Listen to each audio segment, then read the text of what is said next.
나는 대한민국 예비역병장이다. 안녕하십니까. 1980년대 모공시절 군대 이야기를 나누는 예비역병장입니다. 오늘도 저의 옛날 군대 이야기와 함께 추억여행 떠나시죠.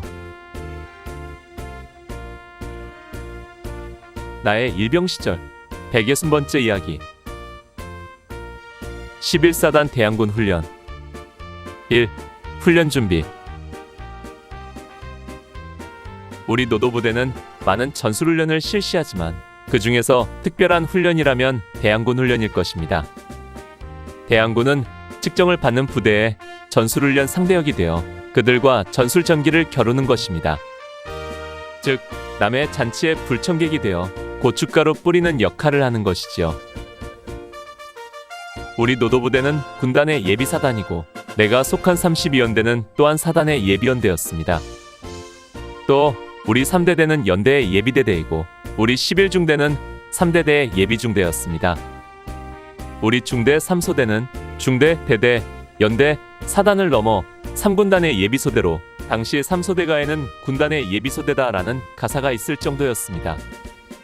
그 때문인지 3소대는 훗날 특공연대가 창설될 때 소대 전체가 특공연대 창설 멤버로 차출되기도 했고 내가 전역한 이후인 1984년에는 우리 11중대 전체가 전북 부안의 해안경계부대로 전출되기도 했습니다.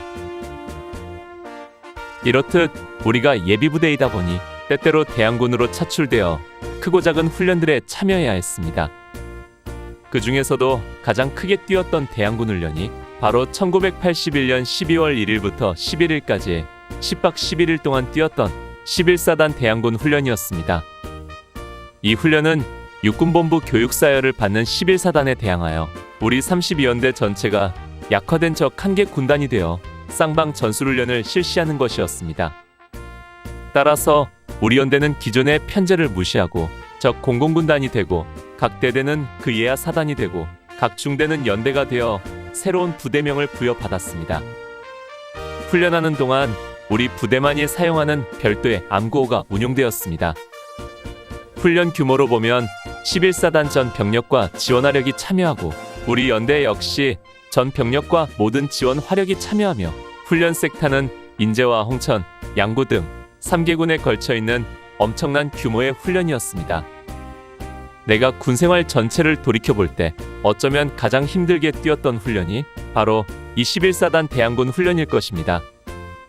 팀 스피리트 훈련보다도 연대 RCT나 대대 ATT보다도 육격이나 동계훈련보다도 그 어떤 준비태세나 비상훈련보다도 더 힘들었던 훈련으로 기억되고 있습니다. 이제부터 혹한의 추위 속에 11일간 양구에서 인제, 홍천을 넘나들며 악전고투한 그날 속으로 들어가고자 합니다. 이번 훈련은 11월 중순까지만 해도 우리에게 알려지지 않은 훈련이었습니다. 보통 훈련 계획은 1년 단위로 세워지기 때문에 고참들은 대부분 언제 무슨 훈련이 있을 것인지 꿰고 있었는데 이번 훈련에 대해서는 그 누구도 사전에 알고 있지 않았던 것입니다. 이는 육본 교육사열이 대상부대를 미리 고지하여 실시하는 훈련이 아니기 때문입니다. 사실 우리 중대가 지난 6월에 육군본부 교육사열로 행군 및 행군 후 전투 능력을 평가받을 때에도 출발 전날에야 알려질 정도로 급작스럽게 이루어지기도 했었습니다. 아무튼 이처럼 엄청난 규모의 힘든 훈련이 실시되리라는 정보가 알려진 것은 우리가 한창 공용화기 집체 교육을 받고 있던 11월 18일경이었습니다. 그때만 해도 늘 있는 야전 훈련이려니 생각하고 예사롭게 넘겼는데 막상 뒤이어 들려오는 소문을 들으니 그렇게 여유롭게 생각할 그런 훈련이 아니었습니다. 우선은 이번 훈련의 상대인 11사단이 6본 교육사열을 받는다는 데 있었습니다. 6본 교육사열은 모든 측정 가운데 가장 중요한 훈련이고 이는 부대장의 명운이 달려있는 것이기에 거의 목숨 걸고 덤벼올 것이라는 것입니다. 거기에 12월 초 그 혹한 속에서 11일 동안 강원도 산속에서 야전 생활을 하며 훈련을 해야 한다는 것은 생각하기에도 끔찍한 일이었습니다. 그러나 모든 훈련 일정은 우리가 걱정하든 안 하든 간에 상관없이 착착 진행되어 갔습니다. 11월 25일 수요일, 우리 중대가 사단 휴양소에서 돌아오던 날 오후에 대대장의 군장 검사가 있었습니다. 또한 보급경제 실천의 날 행사와 정비를 마치고 그 다음 날인 28일 토요일에는 전 연대 병력이 이대대 연병장에 모여서 사단장 군장 검사를 받았습니다. 연대의 모든 화기와 장비들을 진열하고 모든 내용물을 넣은 완전 군장을 메고 뻑적지근하게 군장 검사 준비를 했지만 사단장은 노도부대의 명예를 더럽히지 않는 훈련이 되게 하라는 요지의 훈시로 30여 분 만에 군장 검사를 마치고 떠났습니다. 하긴 우리가 측정받는 훈련도 아니니 사단장으로서 더 할 말도 없었을 것입니다. 사단장, 연대장의 군장 검사와는 별도로 대대와 중대에서는 훈련 교령 및 갖가지 상황에 대한 대처 방법 교육이 있었습니다.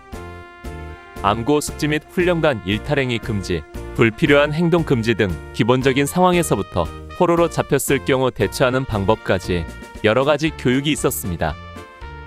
즉, 암고는 훈련용으로 별도 전달될 것이며 또 포로로 생포되었을 경우 자기의 관등성명 이외에는 아무것도 말해서는 안 된다는 것, 수기를 통한 상황 전파와 각종 상황에 대한 대처법 등이었습니다. 마치 실제 전쟁에 나가는 기분이 들 정도였습니다. 오늘 추억여행에 함께 해주셔서 감사합니다. 다음 이야기를 기대해 주시고 구독과 좋아요 부탁드립니다. 강백